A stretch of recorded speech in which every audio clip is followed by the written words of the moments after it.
नमस्कार, मैं अशोक कुमार पांडे और स्वागत है आपका टीसीएच पर। कुमार विश्वास आजकल बहुत चर्चा में है। कुछ लोग ऐसे हैं जो चर्चा में कुछ दिन ना रहे तो उनको सरदर्द शायद होने लगता है, इसलिए चर्चा में रहते हैं। हालांकि बड़ी होशियारी से चर्चा में रहते हैं। पहले तेल देखते हैं, फिर तेल की धार देखते हैं और फिर तय करते हैं कि किस तरह की चर्चा में आना है, किस तरह की चर्चा में नहीं आना है।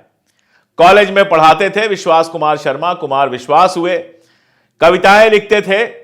कविताएं पहले मंचों पर पढ़ी, फिर यह लगा कि मुशायरों में ज्यादा पैसा है तो मुशायरों में चले गए और मुशायरों में हिंदू मुसलमान एकता के ज्ञान देने लगे, राग अलापने लगे। एक बहुत पुराना उनका वीडियो है, उसमें जरा देखिए कि किस तरह से हिंदू मुस्लिम एकता की बात कर रहे हैं, किस तरह से जो मुस्लिम्स हैं उनको नमस्कार कर रहे हैं। अब मुशायरों में यह जरूरी था, तभी तो उनके लिए टिकट खुलता दुबई का, मस्कट का, ओमान का, बाकी सारी जगहों का जहां से मोटे पैसे मिलते हैं। सुन लीजिए ये वीडियो। फिर करता हूं जो अमरनाथ यात्रा में पिट्ठू का काम करते हैं, जो वैष्णो देवी में अपने कंधों पर उठाकर हमारी माओ को ले जाते हैं उस दरबार में जिसे सच्चा दरबार कहा जाता है। तो सुना आपने, ये वही कुमार विश्वास हैं। एकदम से ऐसे लग रहा है कि बस इनसे बड़ा सेकुलर तो कोई होगा ही नहीं। इन्हें जम्मू कश्मीर याद आया, जहां पर मुस्लिम्स जो हैं वो अपनी पीठ पर बिठा कर ले जाते हैं दर्शन कराने, कभी अमरनाथ में, कभी कहीं कभी कहीं। इनको सारा कुछ याद आ गया, लेकिन यह इनका असली चेहरा नहीं है। असली चेहरा देखना चाहते हैं तो देख लीजिएगा। और इसमें दो वीडियोस हैं, तो दोनों एक के बाद एक देखिएगा। बहुत थोड़े टाइम के हैं और इसमें सद्दाम हुसैन से तुलना कर रहे हैं और मजाक उड़ा रहे हैं कि सद्दाम हुसैन मर गया, उसको लटका दिया गया, किसने क्या कर लिया। और उसके बाद जब आम आदमी पार्टी में गए, मुस्लिम वोट चाहिए थे, जब इनको लगा ऐसा कि अगर मुसलमानों को यह पता चला, उन्होंने ये वीडियो देखा होगा तो बड़ी बेइज्जती हो जाएगी, फिर मुशायरे भी कट जाएंगे और इलेक्शन लड़ना भी मुश्किल हो जाएगा, चुनाव में रहना भी मुश्किल हो जाएगा, तो तुरंत माफी मांगने लगे और कहने लगे कि उनके लिए तो मेरे मन में भी बहुत सम्मान है। इनको विवेकानंद याद आ गए, इनको जाने कौन कौन याद आ गए। ये चेहरा है अवसरवाद का। यह चेहरा है जो बाजार के हिसाब से चलता है। यह वो चेहरा है जो बिकने के लिए कुछ भी कर सकता है।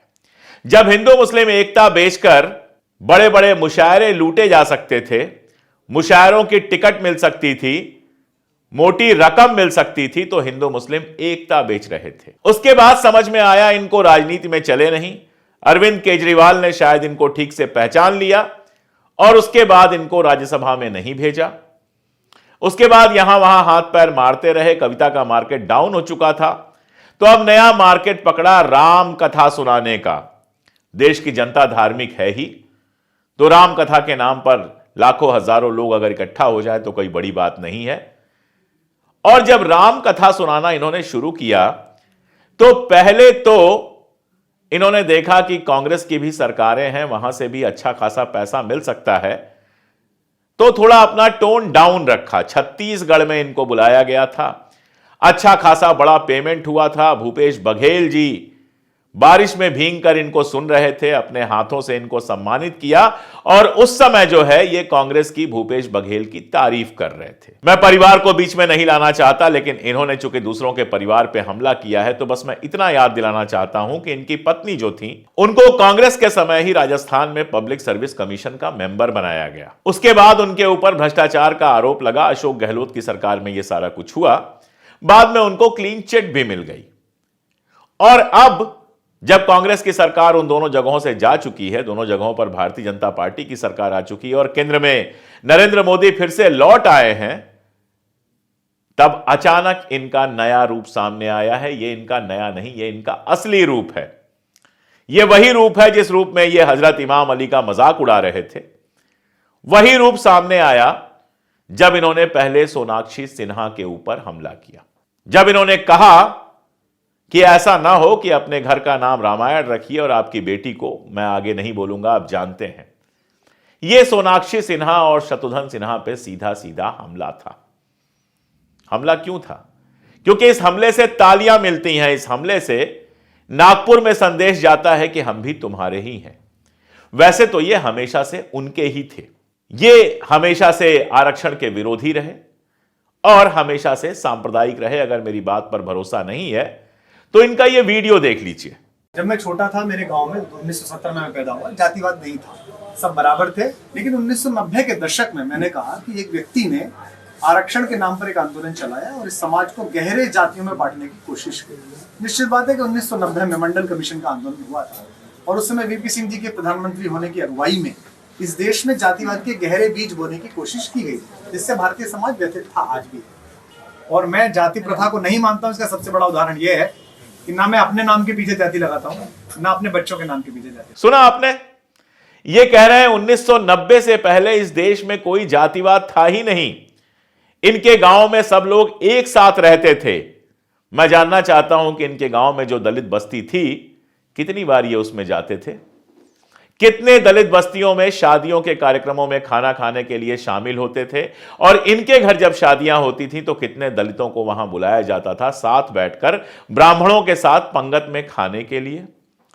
मैं जानना चाहता हूं कि कितने ब्राह्मणों और दलितों के बीच में शादी ब्याह के रिश्ते थे इनके गांव में?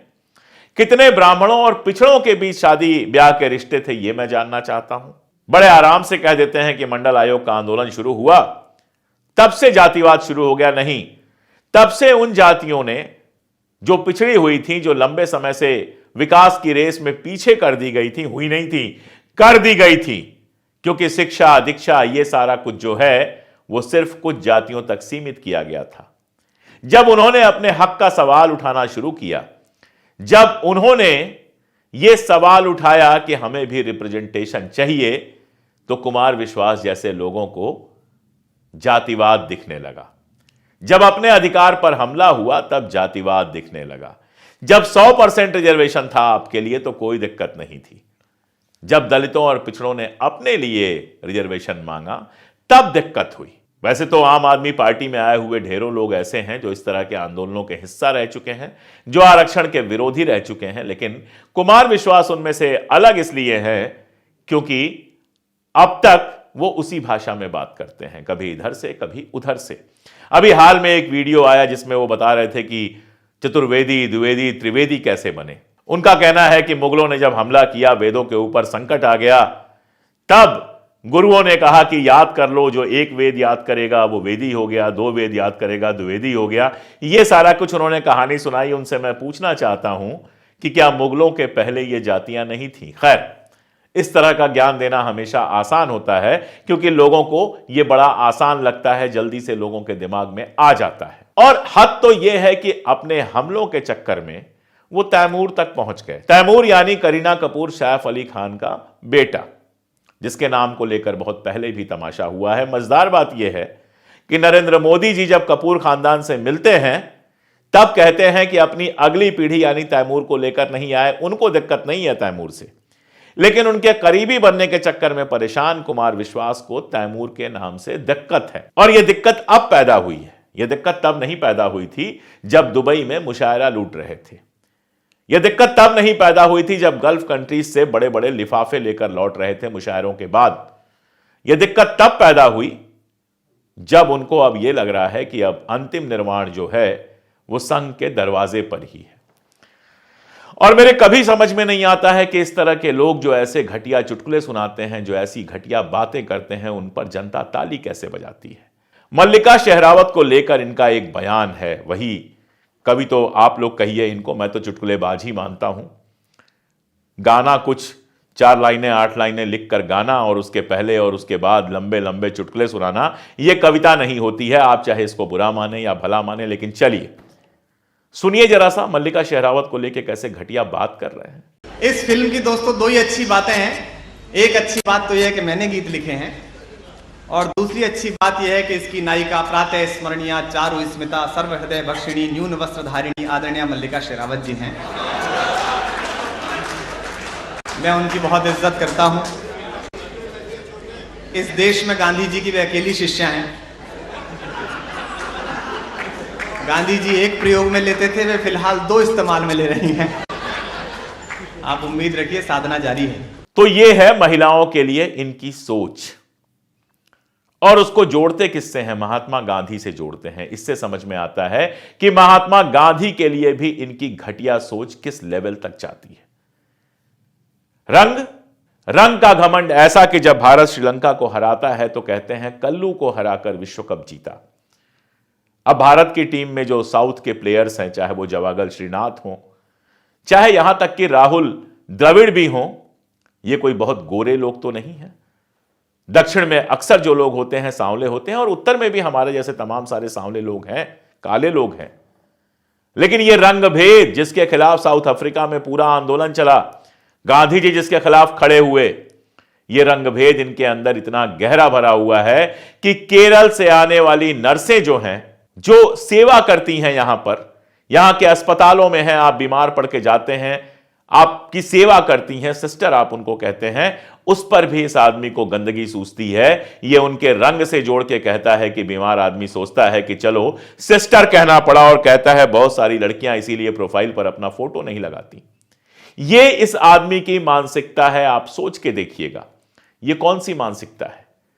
यह ऐसी मानसिकता है जो अपने आप को बहुत महान समझती है और बाकी सबको उसी के साथ रख कर देखती है, और बाकी सबको घटिया तरीके से बर्ताव करती है, चाहे धर्म के आधार पर हो, चाहे रंग के आधार पर हो, चाहे जाति के आधार पर हो। जो व्यक्तित्व है कुमार विश्वास जी का, अब तो थोड़ा बहुत मांस भर गया है। जो पुराने वीडियोस हैं जिसमें कपड़े उनके ऐसे लगते हैं जैसे खूंटी पर लटकाए गए हों, अगर उनको लेकर उनके शरीर पर कोई घटिया बात करे तो उन्हें कैसा लगेगा। ऐसा तो है नहीं कि फिल्मी हीरो जैसे लगते हैं, और अगर फिल्मी हीरो जैसे लगते भी हैं तो इसका मतलब यह नहीं है कि आप किसी का भी अपमान करें। और अपमान केवल यह व्यक्तिगत नहीं है, जब अंदर गंदगी होती है तो आपकी गंदगी बहुत दूर तक जाती है। जलियांवाला बाग कांड पर इनका एक जोक है, उसको सुनिए फिर मैं बात करता हूं। जो लोग एक साथ समूह में गए हैं उनसे कहना है कि एक एक उठकर जाए तो बहुत अच्छा होगा। इतने सारे लोग जाएंगे तो कोई आपको याद नहीं रखेगा। देखो भगत सिंह सुखदेव अकेले फांसी चढ़े सब याद रखते हैं, और जलियांवाला बाग में इतने सारे मर गए किसका नाम याद होगा। तो समूह में बलिदान मत दो, एक एक करके जाओ। सब कहते शर्म भी नहीं आई इस आदमी को। जलियांवाला बाग जहां पे हमारे सैकड़ों देशभक्त मारे गए, क्या वो अपने नाम के लिए गए थे? क्या वो इन्हीं की तरह सिर्फ और सिर्फ नाम और पैसे के लिए काम करते हैं? क्या इन्हीं की तरह नाम के लिए रोज अपने स्टेटमेंट बदलते हैं? क्या इन्हीं की तरह नाम के लिए सांप्रदायिक हो जाते हैं? क्या इन्हीं की तरह नाम के लिए अपनी आत्मा बेचने गए थे वो जलियांवाला बाग के लोग?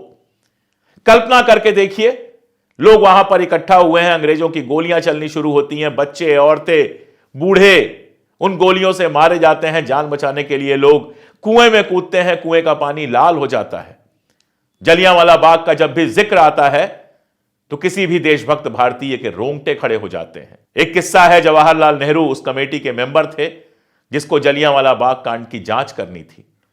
जब वो लौट रहे थे अमृतसर से, तो जिस ट्रेन में जा रहे थे उसके बगल वाली बोगी में डायर अपने सैनिकों के साथ था। रात भर उन्होंने उनकी बकवास सुनी, जो आपस में बात कर रहे थे, मैंने कैसे मारा, मैंने कैसे मारा। और नेहरू जी लिखते हैं कि उसके बाद अंग्रेजों के लिए जो भी थोड़ी बहुत इज्जत मेरे दिमाग में बची थी वो हमेशा हमेशा के लिए खत्म हो गई। और एक ये आदमी है जो कह रहा है कि अकेले मरोगे तो नाम होगा और अगर भीड़ में मरोगे तो कोई पूछेगा नहीं, और उसका एग्जाम्पल दे रहा है जलियांवाला बाग कांड से।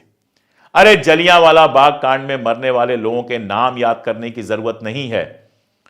वो इस बात के प्रतीक हैं कि जब लोग माफिया मांग के रिहा हो रहे थे, जब लोग देश के साथ गद्दारियां कर रहे थे, उस समय भी ऐसे लोग थे जिन्होंने अपने नाम की चिंता नहीं की और अपने शरीर पर गोलियां झेली, जो अंग्रेज सरकार के जुल्म का प्रतिरोध करने के लिए खड़े थे। और अकेले जलियांवाला बाग नहीं, इस देश में जाने कितने ऐसे आजादी के सिपाही हैं जिन्होंने अपनी जान दे दी और लोग उनका नाम नहीं जानते हैं।